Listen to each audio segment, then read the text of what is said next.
Selamat datang di video ini. Sebelumnya perkenalkan, nama saya Albert Niko Tristanto, NIM 21011016116130144 dari Teknik Sipil Universitas Diponegoro. Pada video ini saya akan mempresentasikan mengenai hasil dari studi value engineering pada proyek TH7 at Louisiana Avenue Interchange. Yang pertama yaitu pendahuluan. Untuk gambaran umum proyeknya yaitu proyek yang diusulkan ini merupakan sebuah proyek untuk mengganti persimpangan sebidang menjadi persimpangan tidak sebidang. Proyek ini terletak di kota St. Louis Park di Minnesota, di mana persimpangan ini sebelumnya merupakan salah satu persimpangan terpadat dan selalu masuk ke dalam peringkat 200 simpang terpadat. Dapat dilihat pada video gambar dari persimpangan yang dibangun. Kemudian tujuan dari proyek ini yang pertama yaitu untuk meningkatkan keselamatan kendaraan, lalu mempertahankan mobilitas atau kapasitas lalu lintas masa depan, meningkatkan mobilitas pejalan kaki atau sepeda, dan mendorong pembangunan ekonomi. Kemudian untuk permasalahan proyek. Jadi pada proyek ini terdapat beberapa permasalahan. Yang pertama yaitu harus mengakomodasi sepeda dan pejalan kaki selama konstruksi dan desain yang diusulkan. Lalu harus menghindari dampak terhadap kompleks apartemen Louisiana Oaks, Sam's Club, dan rel kereta api yang menyeberang ke atas TH7 di ujung timur proyek. Lalu pertimbangan untuk keluar masuk akses ke TH7 di ujung timur proyek dan harus memenuhi proyek yang dijadwalkan untuk November 2011 dengan sampai Maret 2012 adalah tanggal pendanaan. Ada potensi untuk 1 tahun perpanjangan dengan persetujuan sebelumnya oleh Met Council. Selain itu juga harus meminimalkan dampak dan akuisisi, lalu meminimalkan penggalian, lalu proses penilaian lingkungan baru dimulai di Oktober, kemudian dampak terhadap dataran banjir yang harus dikurangin, dan yang terakhir yaitu pertimbangan kuat untuk tidak berdampak pada stasiun pompa dan kantor medis di sepanjang Lake Street. Lalu untuk yang kedua yaitu studi value engineering. Untuk ruang lingkupnya ada 3. Yang pertama yaitu melakukan peninjauan dan analisis menyeluruh terhadap masalah proyek utama dan desain konseptual dengan menggunakan tim multidisiplin lintas fungsional. Lalu yang kedua adalah fokus dari studi ini yaitu untuk membantu identifikasi alternatif yang akan meningkatkan mobilitas dan mengurangi konflik kendaraan dan non-kendaraan lalu lintas.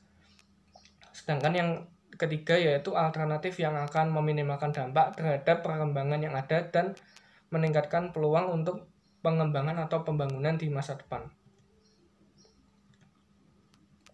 Lalu selanjutnya yaitu cost model atau model biaya. Jadi pimpinan dari tim VM menyiapkan model biaya dari perkiraan biaya dasar yang disediakan oleh tim proyek.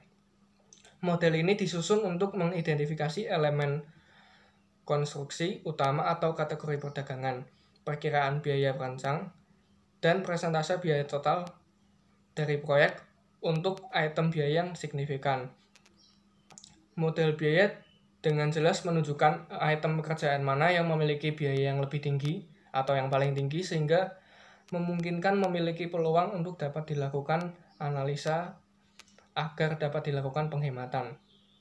Dapat terlihat pada video bahwa item pekerjaan yang memiliki biaya paling besar adalah roadway atau jalan raya dan pada peringkat kedua yaitu konstruksi teknik.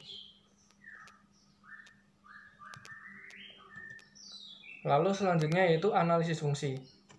Analisis fungsi ini menghasilkan pandangan unik dari proyek studi, di mana fungsi-fungsi didefinisikan dalam kata kerja, kata benda, untuk mengurangi kebutuhan proyek yang ke tingkat yang paling elemental.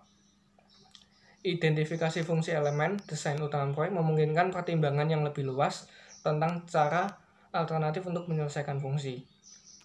Pada proyek ini, analisis fungsi menggunakan diagram fast.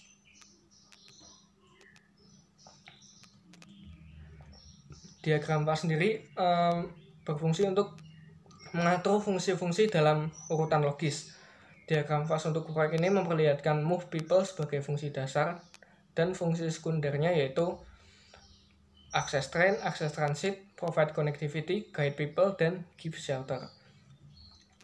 Kemudian dengan diagram fast ini memberikan tim VE pemahaman tentang alasan desain proyek dan fungsi mana yang menawarkan peluang terbaik untuk peningkatan biaya atau kinerja. Berikut ini adalah diagram fast dari proyek ini. Dapat dilihat bahwa fungsi utamanya yaitu create access, sedangkan untuk secondary fungsinya dapat dilihat pada video. Kemudian ini lanjutannya untuk stage construction. Lalu yang selanjutnya yaitu evaluasi ide. Pada proses ini, daftar ide dikelompokkan berdasarkan fungsi atau elemen proyek utama. Setiap ide kemudian dibandingkan dengan konsep dasar untuk masing-masing atribut kinerja untuk menentukan apakah ide tersebut lebih baik, sama dengan, atau lebih buruk dari konsep asli. Terdapat 44 ide total yang dihasilkan pada proyek ini. Namun hanya 8 rekomendasi yang kemudian diberikan oleh tim VE yang menghasilkan penghematan bersih atau net cost saving sekitar 3,9 juta dolar sampai 5,1 juta dolar dengan performa yang diberikan meningkat 7-11%. Kemudian yang ketiga yaitu rekomendasi ide. Ringkasan rekomendasi. Jadi untuk ringkasan dari rekomendasinya adalah sebagai berikut, ditampilkan pada tabel, di mana terdapat 8 ide dengan penghematan dan peningkatan performa yang berbeda-beda. Untuk total dari penghematan sebesar 3,9 sampai 5,1 juta dolar, sedangkan peningkatan performanya antara 7-11%. Kemudian untuk strategi implementasi, jadi tidak semua ide yang ada diterapkan, namun dibagi menjadi 3 skenario. Untuk skenario yang pertama yaitu hanya menggunakan rekomendasi nomor 1, 2, 3, dan 4, di mana penghematan yang dihasilkan totalnya adalah 4,1 juta dolar dan peningkatan performanya adalah 8%. Lalu skenario B untuk rekomendasi yang digunakan yaitu rekomendasi 1, 2, 4, dan 5A dengan total penghematan 5,1 juta dolar dan peningkatan performa yang dihasilkan adalah 7%. Lalu untuk skenario yang ketiga yaitu rekomendasi 1, 2, 4, dan 5B dengan penghematan total 3,9 juta dolar dan peningkatan performanya adalah 11%. Nah, ini adalah tabel dari strategi implementasi. Dapat dilihat bahwa totalnya sudah seperti yang sudah saya sebutkan sebelumnya.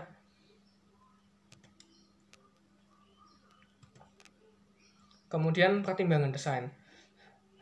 Untuk proyek ini pertimbangan desainnya itu menggunakan dinding MSE, merendahkan profil bukit pada TH7 antara Texas Avenue dengan Louisiana Avenue, pertimbangkan merencanakan jembatan steel girder, rencanakan 2 jembatan daripada 1 jembatan, termasuk transit pada desain final, pertimbangkan perencanaan taman pada bundaran dan boulevard, lalu menggunakan beton untuk perkerasan pada bundaran, dan menggunakan accelerated bridge construction.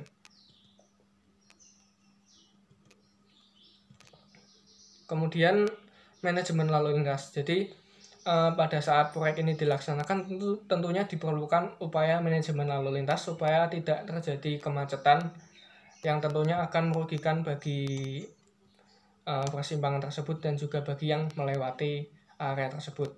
Jadi terdapat 3 rekomendasi. Yang pertama yaitu merencanakan bundaran sementara pada tenggara dan barat laut, memindah perempatan pada Louisiana Ave dan TH7 ke perempatan Lake dan TH7, dan pelaksanaan konstruksi di TH7 1,5 pada satu waktu. Untuk gambarnya dapat dilihat pada video. Kemudian masuk ke rekomendasi nomor 1A, di mana rekomendasinya adalah ground improvements. Untuk konsep aslinya yaitu memindahkan tanah yang terkontaminasi serta gambut dengan menggantikannya dengan tanah nguruk. Diasumsikan membutuhkan sheeting dan shoring sementara untuk menjaga proses pengurukan yang stabil pada kedalaman 35 feet di barat jembatan. Sedangkan konsep rekomendasinya adalah menggunakan ground improvement daripada pengurukan tanah gambut. Untuk keuntungan dari rekomendasi ini, yang pertama yaitu mengurangi terbuangnya tanah yang terkontaminasi, memiliki efek pengawetan, mempersingkat jadwal, mengurangi tanah uruk, mengurangi kebisingan, dan mengurangi settlement pada tanah. Sedangkan kerugiannya membutuhkan untuk disubkontraktorkan, resiko terhadap gelombang tanah. Lalu cost summary-nya yaitu mampu menghemat biaya sebesar 2,4 juta dolar dari biaya awal yang sebesar 4,4 juta menjadi 2 juta dolar. Peningkatan performanya adalah 9%. Kemudian untuk justifikasinya, yang pertama baseline design, yaitu semua yang berkaitan dengan tanah dasar membutuhkan investigasi subsurface tanah yang mendalam untuk melakukan remedial terhadap tanah. Kemudian metode ground improvement-nya yang pertama yaitu deep soil mixing.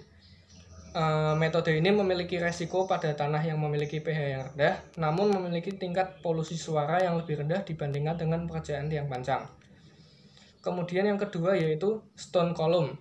Dengan metode ini, kontraktor mungkin hanya mampu melaksanakan sampai kedalaman 35 feet, namun metode ini mampu mengurangi settlement yang ada sampai ke tingkat yang ditoleransi. Kemudian yang ketiga yaitu fibro compaction. Metode ini cocok digunakan pada area yang berpasir sampai granuler, tapi tidak cocok digunakan pada tanah gambut.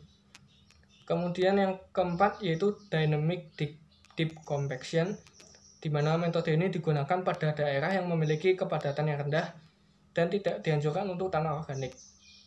Sebenarnya masih ada satu lagi yaitu blast densification, cuma metode ini tidak digunakan karena menimbulkan kebisingan dan polusi suara dan getaran yang merugikan. Kemudian untuk rekomendasi 1B yaitu timbunan ringan. Untuk konsep aslinya yaitu memindahkan tanah yang terkontaminasi serta gambut dan menggantikannya dengan tanah uruk. Konsep aslinya sama dengan rekomendasi sebelumnya. Dan untuk konsep rekomendasinya menggunakan urugan atau timbunan batu yaitu IPS geoform atau pecahan ban. Keuntungan dari rekomendasi ini yaitu mengurangi terjadinya settlement, mengurangi pengurangan tanah gambut, mempersingkat jadwal, dan mengurangi tanah uruk. Sedangkan kerugiannya itu membutuhkan desain yang rumit, dan resiko terhadap foam maupun petroleum. Untuk cost summary-nya yaitu penghematannya sebesar 2,2 juta dolar dan penurunan performanya 2%. Kemudian untuk justifikasinya, yang pertama yaitu investigasi terhadap tanah, yaitu boring SPT atau CPT, mungkin dibutuhkan untuk mengetahui treatment yang tepat untuk pelaksanaan. Lalu pelapukan mungkin terjadi pada material operasi, bisa dilaksanakan dengan dikombinasikan dengan soil surcharge untuk meningkatkan kualitas tanah dari dekompos organik yang ada. Kemudian pengurukan masih dibutuhkan untuk pengurangan settlement, dan kontaminasi terhadap petroleum merupakan efek terhadap desain ini atau membutuhkan geomembran yang lebih baik untuk perlindungan. Dapat dilihat pada video gambar dari ide ini di mana menggunakan geofoam. Kemudian untuk rekomendasi 1C yaitu pile support fill. Untuk konsep aslinya masih sama dengan konsep sebelumnya. Dan untuk konsep rekomendasinya itu menggunakan tiang pancang atau drilling pile pada area dengan tanah bertekanan. Ini adalah gambar dari ide nomor 1C. Untuk keuntungan dari ide ini yang pertama yaitu mengurangi pengerukan atau ekskavasi, mengurangi maintenance jangka panjang, mengurangi resiko pekerjaan jembatan, dan mengurangi biaya berlebih. Sedangkan untuk kerugiannya yaitu polusi suara dan membutuhkan koordinasi dengan sheet piling yang akan dibutuhkan pada konstruksi jembatan. Untuk cost summary-nya yaitu penghematannya sebesar 2,5 juta dolar dan peningkatan performanya adalah 6%. Kemudian untuk rekomendasi nomor 2, konsep rekomendasinya yaitu menggantikan Cast in Place Concrete atau CIP atau yang biasa disebut dengan pengencoran langsung dengan Reinforced Steepened Slope atau RSS. Nah, ini adalah gambarnya, gambar desain dari Reinforced Slope. Ini yang Reinforced Slope setelah konstruksi. Untuk keuntungannya yaitu mengakomodasi penurunan, mengurangi biaya, mengurangi waktu konstruksinya, mengurangi kebutuhan akan struktural pondasinya, memberikan estetika pada kemiringan yang ada dengan adanya rombotan, dan meningkatkan kemiringan lereng sampai 70 derajat. Untuk kerugiannya yaitu adanya peningkatan akan pemeliharaan. Untuk cost summary-nya yaitu mampu menghemat sebesar 1,1 juta dolar dan peningkatan performanya adalah 7%. Kemudian untuk rekomendasi yang ketiga yaitu single lane roundabout, di mana konsep aslinya adalah menggunakan 2 lane atau double lane roundabout. Sedangkan konsep rekomendasinya yaitu perubahan pada jumlah lane yang digunakan, di mana berdasarkan pada penelitian, untuk satu lane ini masih cukup untuk menampung kendaraan yang ada, di mana tingkat kepadatannya masih berada di bawah 85% dan arus tergolong masih stabil. Namun pada tahun 2031 dapat ditingkatkan menjadi 2 lane dikarenakan tingkat kepadatannya telah melebihi 85%. Ini adalah gambar dari rekomendasi ini, di mana awalnya double lane roundabout pada gambar yang sebelah kiri, sedangkan pada gambar yang kanan adalah single lane roundabout. Keuntungan dari ide ini yaitu yang pertama, mengurangi konflik yang ada, lebih mudah untuk navigasi dan perspektif pengemudi, lebih mudah dikembangkan ke depannya jika dibutuhkan, mengurangi kebutuhan akan struktural pondasi, memberikan estetika pada kemiringan yang ada, dan dapat meningkatkan kemiringan lereng sampai dengan 70 derajat. Sedangkan kerugiannya yaitu tidak dapat menghandle pada tahun 2031 karena peningkatan arus yang ada dan limpasan permukaan yang akan dibutuhkan dipindahkan ke depannya. Untuk cost summary-nya yaitu mampu menghasilkan penghematan biaya sebesar 0,5 juta dolar dan peningkatan performa sebesar 11%. Kemudian untuk rekomendasi keempat yaitu remove median atau menghilangkan median. Untuk konsep rekomendasinya yaitu menghapus median yang ada dari original desainnya dikarenakan untuk memberikan rasa yang lebih urban ke jalan bagi pengguna jalan tersebut, di mana juga dengan menghilangkan median, jalan dapat memberikan keamanan pada 4 jalur 2 arah mendekati belokan, serta dengan dihilangkannya median yang ada dapat mengurangi kecepatan dan memberikan rasa tenang bagi pengendara yang ada. Ini adalah gambarnya, jadi pada konsep aslinya masih terdapat median, namun untuk rekomendasi ini yaitu mediannya dihilangkan. Untuk keuntungannya yaitu yang pertama mengurangi permukaan yang kedap air, kemudian meningkatkan penghilangan salju, mengurangi panjang jembatan, lalu lintas yang menenangkan, juga karakter urban. Sedangkan kerugiannya yaitu perspektif publik. Kemudian untuk cost summary-nya mampu menghasilkan penghematan sebesar 0,1 juta dolar dan peningkatan performanya adalah 6%. Kemudian rekomendasi 5A, yaitu Tight Urban Diamond Interchange. Untuk konsep rekomendasinya yaitu membuat interchange yang berbentuk 2D atau Tight Urban Diamond Interchange, dikarenakan 2D dianggap lebih bagus daripada normal diamond interchange.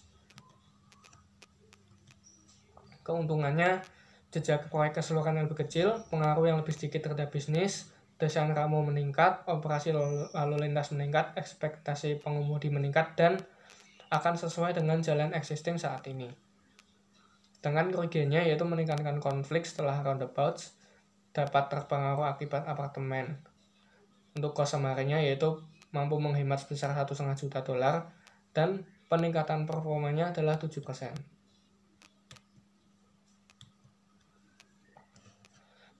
Untuk rekomendasi 5B, Single Point Roundabout Interchange. Konsep rekomendasinya yaitu membuat hanya satu bundaran yang akan menghubungkan jalan yang ada di Louisiana Avenue, di mana direncanakan bundarannya memiliki diameter sebesar 200 kaki. Keuntungannya, meningkatkan familiaritas kepada pengemudi, mengurangi pengaruh peraturan lalu lintas, peningkatan rem desain, berkurangnya pengaruh kepada akses bisnis di bagian utara, peningkatan lalu lintas, dan peningkatan ekspektasi pengemudi.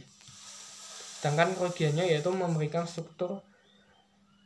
struktur yang lebih panjang, struktur jembatannya untuk mengepasnya ke bundaran. Untuk cost summary-nya yaitu mampu menghemat sebesar $0,1 juta, dan peningkatan performa sebesar 21%. Ya, sekian yang dapat saya sampaikan. Maaf apabila terdapat salah kata. Terima kasih dan selamat siang.